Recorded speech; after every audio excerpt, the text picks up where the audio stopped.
Assalamualaikum Bu ya. Assalamualaikum warahmatullahi wabarakatuh. Tidak patuh sama suami yang tidak menafkahi tidak dosa kan Bu ya?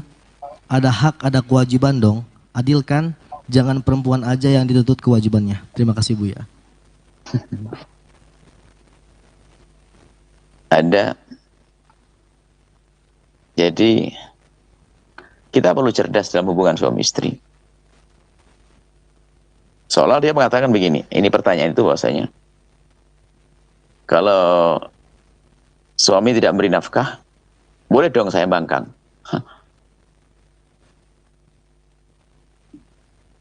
Itu kira-kira rumah tangga apa yang terjadi pembangkangan di rumah tangga? Kalau Anda datang dijawab, kalau suami tidak memberi nafkah, bukan membangkang. Tapi apa? Anda boleh minta cerai. Kurang apa? Islam kurang apa? Kurang adil apa? Anda mengatakan Islam tidak adil? Cuman masa hidup dikit-dikit main cerai. Apakah tidak perlu kita menata hati seorang istri kadang di saat suami tidak memberi nafkah lalu membuat pendekatan dan sebagainya?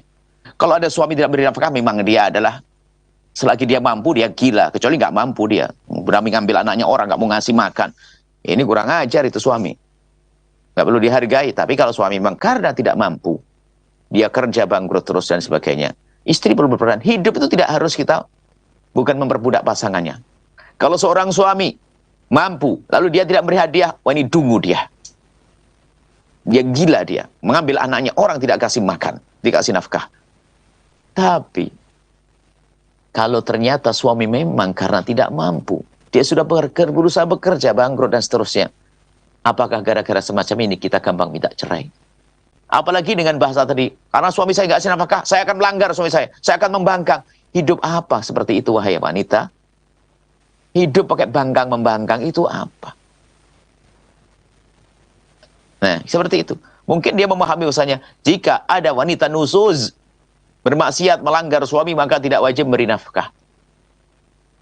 Karena justru ini, karena apa? Nusuz itu membangkang. Kalau seorang wanita membangkang, tidak wajib dikasih nafkah. Kenapa? Karena membangkang dalam rumah itu menjadikan hidup tidak indah, maka harus dihukum dia supaya tidak membangkang.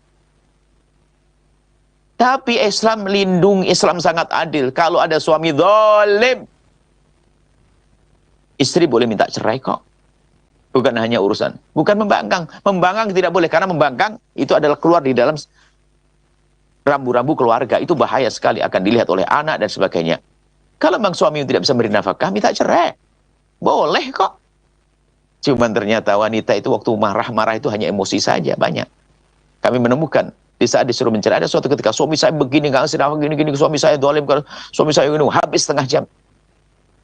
Akhirnya kami tolong, minta, Bu, mana nomor teleponnya? Saya makan telepon suami. Bu ya mau apa? Ngomong apa? Saya ngomong kepada suami ibu agar ibu dicerai sekarang juga. Oh, maksud saya tidak gitu Bu ya. Loh, tadi marah-marah katanya. Jadi jangan gampang emosi, wahai para wanita. Lihat, permasalahan diselesaikan. Dan juga para suami harus paham, kalau istri marah-marah dan sebagainya itu segera koreksi diri dong. Sebab wanita itu biasanya kalau protes itu biasanya dikuasai dengan emosi dan sifat lembutnya. Sifat lembut itu gimana sih? Sensitif. Sehingga kadang sedikit kadang-kadang ya dicampur dengan emosi-emosi marah-marah. Tapi hendaknya seorang suami cerdas menanggapi itu adalah permasalahan yang harus diselesaikan. Ingat, membangkang tetap tidak boleh.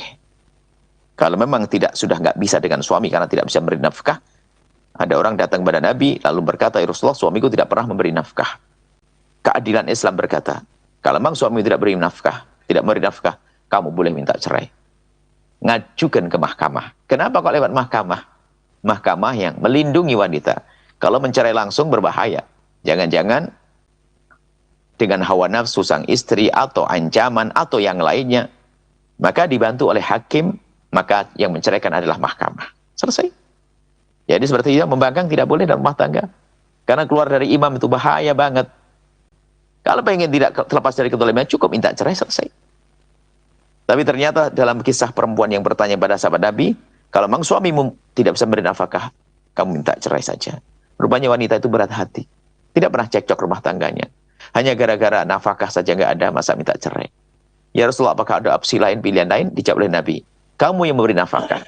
Di saat itu, kau mendapatkan pahala berlipat-lipat. Karena dia wanita cerdas, dia berkata, ya Rasulullah, kami tidak ingin cerai. Kami ingin tetap hidup bersama dengan suamiku, biarpun aku yang menanggungnya. Wah, kan indah semacam itu. Hidup itu begitu, bukan main tuntut, menuntut. Dia nuntut, melanggar, membangkang, itu hidup apa semacam itu. Suami ongkang-ongkang, kerjaannya ngikuti pengajian ustadz, ini ada nggak pernah ngasih nafkah, ini suami kurang ajar. Kerja sana nggak usah ngikut-ngikut dulu pengajian-pengajian keliling sana kemari misalnya. Ada istri kurang, ada hidup itu. Rumah tangga itu wajib ngasih nafkah. Kenapa begitu? Sebab ada orang bertanya, Buya, suami saya paling rajin hadir di pengajian Sabtu Ahad, Buya. Oh, iya. Cuman Buya, dia males kerja, nggak pernah ngasih nafkah saya. Ini kurang ajar gitu. Ngaji tapi nggak pernah ngasih nafkah. Ini nggak benar. Baik, hidup indah, nggak boleh ada yang tertolimi. Wallahu a'lam bishawab. Setelah Anda menyaksikan video ini, jangan lupa berselawat kepada baginda Nabi Muhammad sallallahu alaihi wa alihi wasallam.